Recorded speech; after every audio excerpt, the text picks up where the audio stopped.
नमस्कार, स्वागत है आपका आपके सितारे में और मैं हूं आपके साथ प्राची पाराशर। हमारे शास्त्रों में कुछ ऐसी बातें बताई गई हैं जिन्हें दैनिक जीवन में अपनाकर जीवन को सफल बनाया जा सकता है। जैसे किसे दान दें, किसे दान ना दें, कौन से रहस्य दूसरों के सामने उजागर नहीं करने चाहिए और अतिथि सत्कार कैसे करें, ये सभी जानकारियां देंगे आचार्य जी। साथ ही जानेंगे आज का राशिफल। तो देर कैसी, शुरू करते हैं आपके सितारे। किसको दिया दान आएगा काम, किन रहस्यों को नहीं करना चाहिए उजागर, जानिए पंडित वैभवनाथ शर्मा से शास्त्र सम्मत प्रमुख नियम।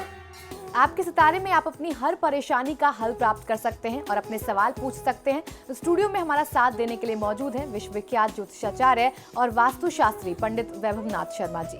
आचार्य जी, आपका बहुत बहुत स्वागत है। जी नमस्कार। तो यदि आपके मन में कोई सवाल है तो आप भी हमें कॉल कर सकते हैं। हमारे नंबर्स लगातार आपकी टीवी स्क्रीन पर फ्लैश किए जा रहे हैं। आप हमें हमारे टोल फ्री नंबर पर भी कॉल कर सकते हैं। आप हमसे सीधी बात कर सकते हैं। हमारा टोल फ्री नंबर है 180010263003। आप इस नंबर पर मुफ्त में कॉल करें। इसके अलावा आप हमें हमारे लैंडलाइन नंबर्स 012046463332 और 012046463327 पर भी कॉल करके हमसे सीधी बात कर सकते हैं। तो चलिए सबसे पहले आचार्य जी से जान लेते हैं आज का पंचांग। जी बिल्कुल, आज का पंचांग इस प्रकार है। विक्रम संवत 2071 महीना चल रहा है फागुन का और फागुन मास के कृष्ण पक्ष की आज नवमी तिथि है। शुक्रवार का दिन है। नक्षत्र है अनुराधा, योग है व्याघात और करण है तैतिल। चलिए अब जान लेते हैं 12 राशियों का हाल। आज का दिन उनका कैसा रहने वाला है और सबसे पहले बात करेंगे मेष राशि की। मेष राशि वाले जातक लोगों के लिए आज यदि आपने अपनी जीवन की यथार्थ की समस्याओं से, जो समस्याएं मुंह बाय खड़ी हैं, उनसे आपने मुख मोड़ा, तो पिछले दिनों का किया गया जो भी बुद्धि विलास का काम था, यानी अपने बुद्धि विवेक से आपने जो भी मेहनत करके काम बनाने का प्रयास किया था, आज वही कार्य बहुत बड़े आक्षेप लेकर के आ सकता है। आज की दिनचर्या में गृह कलह की भी स्थिति समक्ष आ सकती है। तरह तरह के आक्षेप आपको अपने परिवार की तरफ से भी झेलने पड़ सकते हैं। आज की दिनचर्या में आप यात्राएं बहुत करेंगे। इन यात्राओं में खर्च भी बहुत होगा और बहुत साहस करके व्यवसाय क्षेत्र में नया रास्ता आज आप तलाश पाएंगे। तो आज की दिनचर्या में बहुत आसान दिन, एक नॉर्मल रूटीन का दिन नहीं कहा जा सकता। कुछ कष्टकारी परिस्थितियां आ सकती हैं जिनके लिए आपको तैयार रहना चाहिए और इन परिस्थितियों से निपटने के लिए हनुमान जी की पूजा आराधना आपके लिए सर्वोत्तम होगी। उनकी कृपा और उनके आशीर्वाद से आप परिस्थिति को पार पा सकते हैं। आपको करना यह है कि हनुमान जी को लाल पुष्प, चमेली का तेल, चांदी का वर्क और अनार का फल अर्पित करना चाहिए और हनुमान जी के समक्ष बैठ करके कम से कम 7 पाठ हनुमान चालीसा का आपको अवश्य करना है। आज की दिनचर्या में कोई गरीब आपके समक्ष आ जाए तो उसका आप अपमान ना करें। उसकी वेशभूषा, उसके परिवेश का, उसकी परिस्थिति का आप अनादर मत करिए। चलिए अब जान लेते हैं वृषभ राशि वाले आज के दिन को अच्छा बनाने के लिए क्या करें।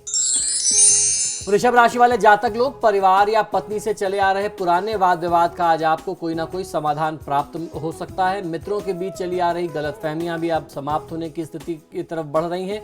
कुल मिलाकर के आज का दिन आपके लिए अच्छा हो, ऐसा कहा जा सकता है। आज की दिनचर्या में ऋतु में हो रहे परिवर्तन से थोड़ा जो ये ठंड जाते जाते लौट रही है, इससे बच करके रहना आपके लिए बहुत आवश्यक होगा। ठंडी चीजों का सेवन करने से आपको बचना चाहिए, अन्यथा स्वास्थ्य पर इसका गलत प्रभाव पड़ सकता है। आज के दिन को शुभ बनाने के लिए भगवान शिव की पूजा आराधना आपके लिए सर्वोत्तम है। भगवान शिव पर यानी शिवलिंग पर लाल चंदन का लेप करना चाहिए और लाल चंदन का एक टुकड़ा शिव मंदिर में दान करना आपके लिए सर्वोत्तम होगा। अपने उत्साह में किसी भी प्रकार से कमी मत आने दीजिए।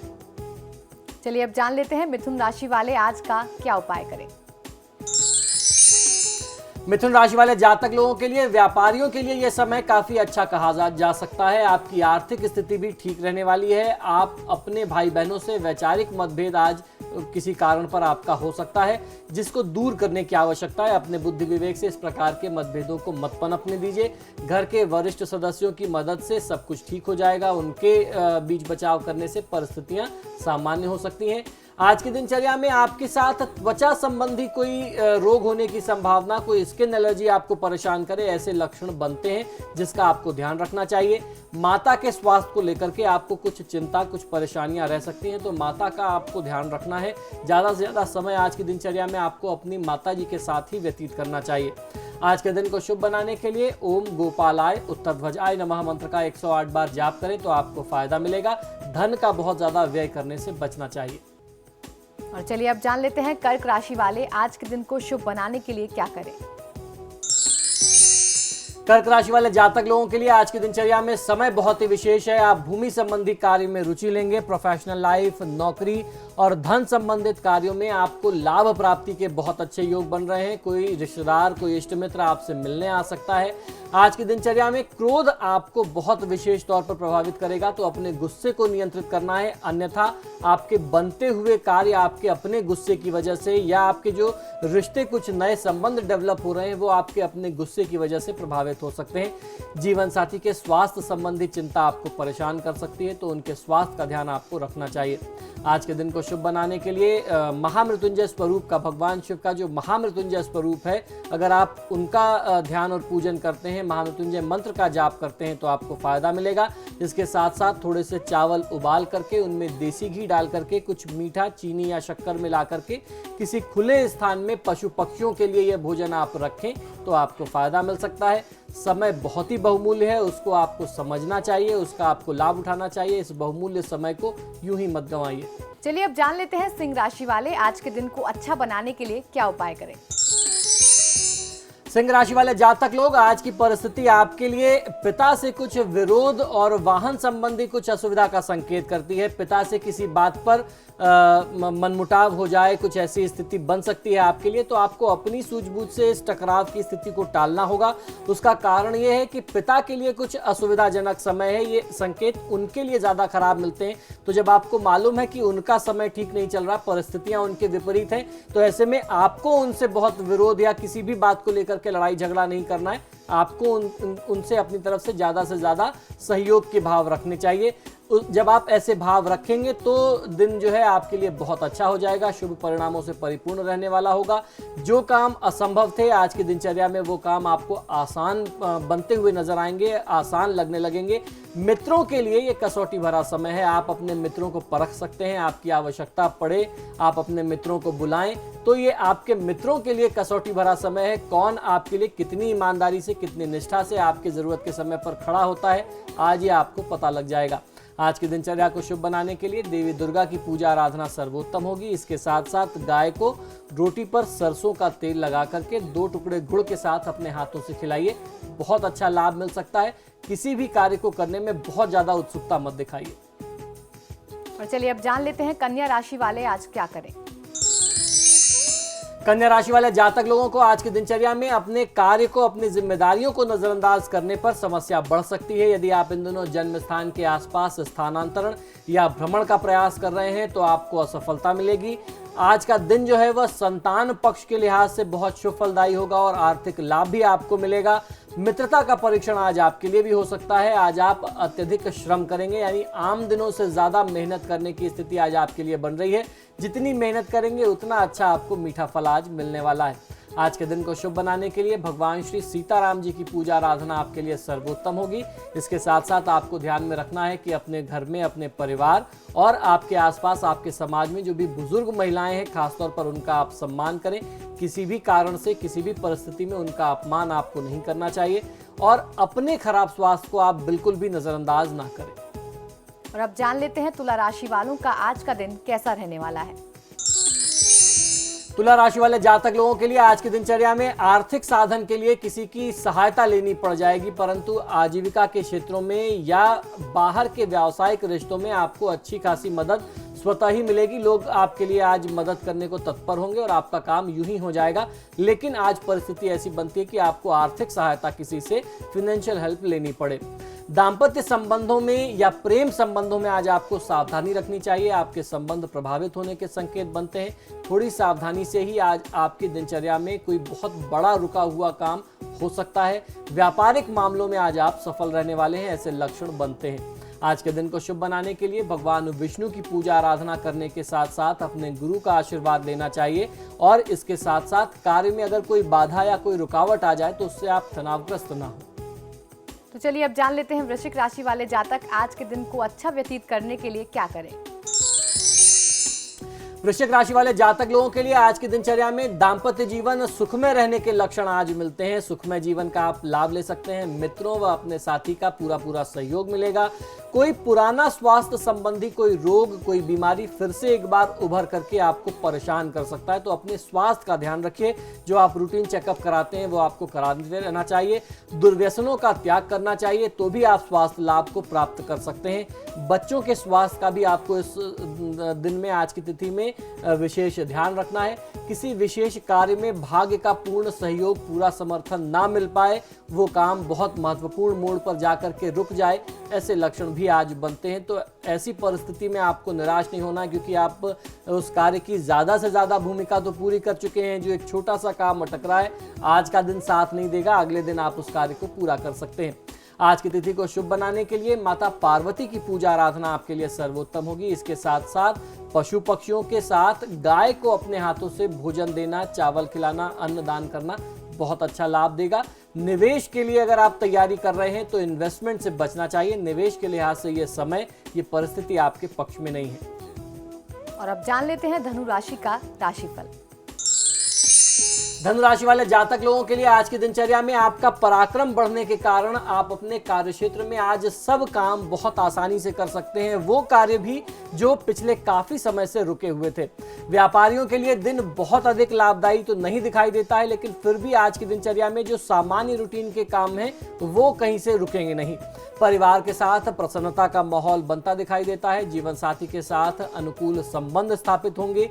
आप सभी परिजनों के साथ मिलकर के आज एक अच्छा समय व्यतीत कर पाएंगे। आज के दिन को शुभ बनाने के लिए महादेव की पूजा आराधना करने के साथ साथ आपको करना ये चाहिए कि अपने घर से अपने काम पर निकलने से पहले एक छोटे से सूती कपड़े में 1 चम्मच सौंफ बांध करके अपने शयन कक्ष में, अपने बेडरूम में, अपने बेड पर आप रख करके काम में जाएं, तो जितनी भी नकारात्मकता आज की दिनचर्या में आनी है वो दूर हो जाएगी। कार्य में यदि कोई अवरोध आ जाए तो उससे मन को निराश मत करिए। और अब जान लेते हैं मकर राशि वाले जातकों के सितारे आज क्या कह रहे हैं। मकर राशि वाले जातक लोगों के लिए कुछ मानसिक चिंताएं आज आप पर हावी रह सकती हैं। आजीविका के क्षेत्र को लेकर के आप परेशान और चिंतित रहेंगे। प्रयास करने से आपकी आय भी बढ़ेगी और कहीं अच्छा व्यय होने की संभावना भी आपके लिए बन रही है। आज स्थिति को बनाए रख पाना, अपनी आर्थिक स्थिति को, अपने सामाजिक स्थिति को, परिवेश को, सोशल स्टेटस को बनाए रख पाना आपके लिए थोड़ा सा मुश्किल जरूर होगा। और इसके साथ साथ वैवाहिक संबंधों में, दाम्पत्य जीवन में भी तनाव आने के योग दिखते हैं। आज के दिन को शुभ बनाने के लिए भगवान श्री कृष्ण की पूजा आराधना आपके लिए सर्वोत्तम होगी। और जब आप भगवान श्री कृष्ण की पूजा आराधना करें तो पूजन में लाल चंदन का तिलक उनको आपको अवश्य लगाना चाहिए। और उनको तिलक धारण कराने के बाद अपने ललाट पर भी आप लाल चंदन का तिलक लगाएं तो आपको फायदा मिलेगा। किसी भी व्यक्ति के बारे में पहले से कोई धारणा, पहले से कोई विचार बना करके मत रखिए। और अब जान लेते हैं कुंभ राशि वाले आज के दिन को शुभ बनाने के लिए क्या करें और क्या ना करें। कुंभ राशि वाले जातक लोगों के लिए परिवार के पुराने मामलों में विवाद की स्थिति बनी रहने वाली है। ये समाधान अभी आपको नहीं मिलने वाला। ये जो विवाद है ये अभी सुलझेगा नहीं, ऐसे लक्षण बनते हैं। इस विवाद के शीघ्र सुलझने की अभी कहीं कोई उम्मीद नहीं है, तो इस विवाद से आपको अपना दिमाग हटाना पड़ेगा। धन की प्राप्ति आज की तिथि में हो सकती है आपको। उसके साथ साथ निवेश और उस धन के उचित उपयोग के लिए आपको व्यावसायिक सेवाएं लेनी पड़े, ऐसे भी लक्षण बनते हैं। यानी आज आपको धन लाभ हो, कहीं से बड़ी मात्रा में पैसे मिल जाएं और उस पैसे को आपको कैसे यूज करना है इसके लिए भी आपको फाइनेंशियल प्लानिंग करने के लिए किसी की कंसल्टेंसी लेनी पड़े, आपको किसी की सेवाएं लेनी पड़े, ऐसे लक्षण बनते हैं। इस वर्तमान समय में पिता के स्वास्थ्य का आपको विशेष ध्यान रखना चाहिए। आपके स्वभाव में थोड़ी सी तेजी, थोड़ी सी उग्रता हो सकती है, जो अच्छी बात नहीं है, इसको आपको नियंत्रित करना होगा। आज के दिन को शुभ बनाने के लिए हनुमान मंदिर में लाल चंदन का दान करना आपके लिए सर्वोत्तम हो सकता है। जो भी आर्थिक समस्याएं हैं वो दूर हो जाएंगी। रुपए पैसे के लेन देन में आपको बहुत सचेत रहना चाहिए। और अब जान लेते हैं मीन राशि वाले आज अपने दिन को शुभ बनाने के लिए क्या करें और क्या ना करें।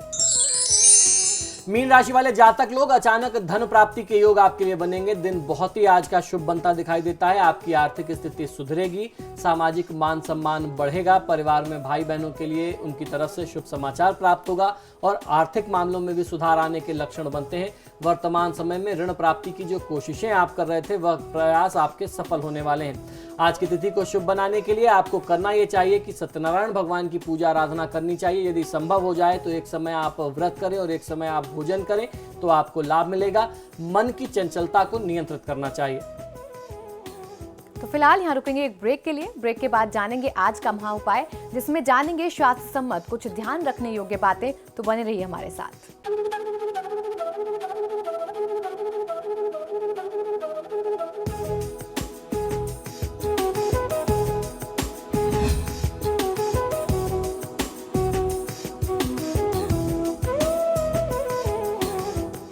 ब्रेक के बाद आपका स्वागत है। चलिए अब जानते हैं क्या है आज का महा उपाय। जी बिल्कुल, आज हम लोग शास्त्रीय कुछ बातों पर ध्यान देने जा रहे हैं। किन किन बातों की आज्ञा हमारे धर्मशास्त्र हमें देते हैं, कौन सी बातें हमें करनी चाहिए, कौन सी चीज़ों का ध्यान रखना चाहिए, कौन सी बातें नहीं करनी चाहिए, आज हम इसी बारे में चर्चा करने वाले हैं। सबसे पहले जानेंगे कि शास्त्रों के अनुसार किन लोगों को आपको दान करना चाहिए और कैसे लोगों को दान करने से बचना चाहिए। इसी के साथ साथ आज हम ये भी जानेंगे कि शास्त्र सम्मत वो कौन सी 9 बातें या कौन से ऐसे 9 रहस्य हैं जिन्हें किसी भी व्यक्ति के सामने उजागर नहीं करना चाहिए। और यदि आपके घर कोई अतिथि, कोई आगंतुक, कोई मेहमान आता है तो उनके साथ हमारा कैसा बर्ताव हो, हमारे धर्मशास्त्र क्या कहते हैं, हमें क्या सीख देते हैं कि हमें किसी भी व्यक्ति के साथ कैसा व्यवहार करना चाहिए। तो इस क्रम में सबसे पहले बात करेंगे दान के बारे में। दान की महिमा तो हम सब जानते हैं। कहते हैं कि दान पुण्य हमेशा संकट में आड़े आता है, यानी आप दान अगर करते हैं तो इससे शुभता आपको प्राप्त होती है। लेकिन पुराणों में वर्णित है कि 9 प्रकार के ऐसे लोग हैं जिन्हें दान कभी भी किसी भी परिस्थिति में नहीं दिया जाना चाहिए। अगर आपने इन्हें दान दे दिया तो आपका दान व्यर्थ है, यानी निष्फल है, उसका कोई आपको फल नहीं मिलेगा। अतः इन 9 लोगों को कुछ भी दान देने से बचना चाहिए, और अगर दे दिया है तो मान करके चलें कि आपका दान व्यर्थ है, बेकार ही जाएगा। 9 प्रकार के ऐसे दान भी होते हैं जो निष्फल हो जाते हैं, जबकि दूसरी ओर 9 प्रकार के ऐसे दान होते हैं जो कभी भी असफल नहीं होते। किसी भी परिस्थिति में अगर आप इनको दान करें, इनकी सहायता करें तो उसका शुभ फल आपको मिलना ही मिलना है। तो आज हम लोग जानेंगे कि कौन है ये 9 लोग जिन्हें दिया हुआ दान कभी व्यर्थ नहीं जाता, और कुछ ऐसे लोग जिन्हें आप कुछ भी दान दें तो वो व्यर्थ ही हो जाता है। आइए जानते हैं। 9 प्रकार के वे लोग जिनको जो भी दान दिया जाता है वे सफल एवं अक्षय होता है। तो आइए जानते हैं ऐसे 9 लोग कौन हैं जिनको दिया हुआ दान हमेशा आपके बुरे वक्त में काम आता है। सबसे पहले माता, फिर पिता, तीसरे नंबर पर, तीसरे क्रम पर आते हैं आपके गुरु। अगर आप अपनी गुरु सेवा करते हैं, गुरु दक्षिणा देते हैं, इनको समय समय पर दान देते हैं, इनकी पूजा आराधना करते रहते हैं तो इनकी कृपा से आपके बुरे समय में आपको लाभ मिलता है। इसके बाद मित्र, फिर आता है विनयी व्यक्ति, यानी जो बहुत सौम्य हो, बहुत विनयशील हो, बहुत सॉफ्ट स्पोकन हो, सज्जन व्यक्ति हो, उसकी सहायता आपको करनी चाहिए। इसके अलावा परोपकारी मनुष्य, जो दूसरों का उपकार करने वाला है, अगर कभी उसकी सहायता की आवश्यकता पड़ जाए तो आपको ऐसे लोगों की सहायता करने से पीछे नहीं हटना चाहिए। दीनहीन व्यक्ति, अनाथ और सज्जन व्यक्ति की आपको सहायता अवश्य करनी चाहिए। तो ये तो बात रही कि किन 9 लोगों को आपको दान करना चाहिए। आइए अब जानते हैं कौन से 9 प्रकार के ऐसे व्यक्ति हैं जिन्हें कुछ भी दिया जाए तो वह निष्फल हो जाता है। इन 9 प्रकार के लोगों को हमेशा कोई भी दिया हुआ दान बेकार होता है। हमारे धर्मशास्त्र कहते हैं कि धूर्त, बंदी, मूर्ख, अयोग्य, इन लोगों को अगर आप कोई दान करते हैं, चिकित्सक, जुआरी, शठ यानी स्वभाव से दुष्ट, धोखेबाज, मूर्ख, आलसी, चाटुकार, चारण यानी भाण, नाच गान करने वाले, या चोर, इन लोगों को अगर आप किसी भी प्रकार का दान करते हैं तो वो सदैव निष्फल होता है। अब बात कर लेते हैं कि कौन सी 9 बातें जो आपको किसी भी व्यक्ति के सामने किसी भी परिस्थिति में उजागर नहीं करनी चाहिए। आपको अपनी बातें, गुप्त बातें बतानी नहीं चाहिए। हर व्यक्ति के जीवन में कुछ रहस्य होते हैं जिन्हें वे हमेशा छुपा करके रखते हैं। हमारे शास्त्रों में भी ऐसा कहा गया है कि 9 प्रकार की ऐसी ही बातें हैं जिन्हें जब तक अनिवार्य ना हो किसी भी व्यक्ति को आपको बताना नहीं चाहिए। तो आइए जानते हैं कि वो कौन सी 9 परम गोपनीय बातें हैं जो गृहस्थ लोगों को किसी भी व्यक्ति के सामने प्रकट नहीं करनी चाहिए। सबसे पहली अपनी आयु, फिर उसके बाद धन, अपने घर का कोई भेद, जो मंत्र आप जाप करते हैं उस मंत्र को आपको किसी व्यक्ति के सामने उजागर नहीं करना चाहिए। मैथुन, उसके अलावा औषधि, कौन सी दवा आप प्रयोग में ले रहे हैं, तप, दान तथा अपमान, किस परिस्थिति में कहां पर आपका अपमान हुआ या कैसा अपमान आपको बुरा लगता है, कैसी परिस्थिति आपको बहुत ज़्यादा डिप्रेसिंग लगती है, यह आपको किसी के सामने बताना नहीं चाहिए। अब जानते हैं कि आतिथ्य की दृष्टि से अच्छी बातें, 9 खास बातें वो कौन सी हैं। अतिथि को हमारी संस्कृति में भगवान माना गया है। आतिथ्य की इसी गौरवमयी परंपरा से जुड़ी कुछ खास शास्त्रीय बातें आज हम आपको बताने जा रहे हैं। ये 9 बातें सभी के लिए बहुत मंगलकारी और उन्नति कराने वाली होती हैं। सबसे पहले वो 9 बातें जानेंगे जब कोई हमारे घर मिलने आए। अगर आपके घर कोई अतिथि आता है, आपसे मिलने के लिए आता है, तो आपको बहुत सौम्य मन से मिलना चाहिए, बहुत सौम्य दृष्टि से मिलना चाहिए। आपकी आंखों से भी कोई किसी भी प्रकार का गुस्सा उस व्यक्ति के ऊपर या अप्रसन्नता नहीं प्रदर्शित होनी चाहिए। आपका जो मुखमंडल है, आपका आभा मंडल है, आपकी जो फेशियल एक्सप्रेशन है, ये बहुत सौम्य होना चाहिए। सौम्य मुख से आप मिलें और सौम्य वचन, मीठे वचन बोल करके आपको मिलना चाहिए। उठ करके अतिथि का स्वागत करना चाहिए, उसका कुशल क्षेम पूछना चाहिए, आप ठीक तो हैं, कैसे आना हुआ। स्नेहपूर्वक आपको वार्तालाप करना चाहिए। अतिथि के समीप बैठ करके उसकी सेवा करना चाहिए। जब वह जाने लगे तो उन्हें विदा करने के लिए, उनको छोड़ने के लिए आप पीछे पीछे उनके साथ दरवाजे तक जाएं। ये 9 बातें आपको ध्यान रखनी चाहिए, ये शिष्टाचार में आती हैं। अब जानते हैं कि 9 कौन सी बातें हैं जब कोई अतिथि कुछ समय के लिए हमारे घर रहने आता है। जब कोई रिश्तेदार हमारे घर रहने आता है तो उस समय आपका जेस्चर क्या होना चाहिए, आपकी बॉडी लैंग्वेज, आपका व्यवहार क्या हो, आइए ये जानते हैं। अतिथि को रहने के लिए आपको स्थान देना चाहिए। उनको आप शुद्ध जल पीने के लिए प्रदान करें, उनको आप जल की व्यवस्था रखें, आसन बिछा करके पैर धोना चाहिए। तेल उपटन, नहाने की सारी व्यवस्था जो पुराने समय में होती थी, उन जो भी पुरानी समय के हिसाब से है, ये शास्त्रों की बातें, तो आज के युग के हिसाब से आप उनके नहाने, रुकने, रहने की सारी व्यवस्था करें। एकदम खुश मन से उनको आपको अपने यहाँ आश्रय और प्रश्रय देना चाहिए। सोने के लिए अच्छे से उनको आप शैया की व्यवस्था करें, उनके भोजन की व्यवस्था करें और समय समय पर उनके जलपान की व्यवस्था, यानी आप अतिथि से पूछते रहें कब उनको चाय चाहिए, कब उनको पानी चाहिए, उनका सत्कार आपको करना चाहिए। इस प्रकार से इन बातों को आपको ध्यान रखना है। आपको ये ध्यान रखना है कि अतिथि कभी भी आपके घर में भूखा ना सोए, ये बहुत आवश्यक होता है। इन बातों को आप ना भूलें। तो अतिथि देवो भव के आज मंत्र हमने जाने कि किस तरीके से अपने अतिथि को प्रसन्न रखना चाहिए। फिलहाल आचार्य जी, आपका बहुत बहुत शुक्रिया। जी धन्यवाद। तो आज के सितारे में बस इतना ही। आप देखते रहिए समाचार प्लस।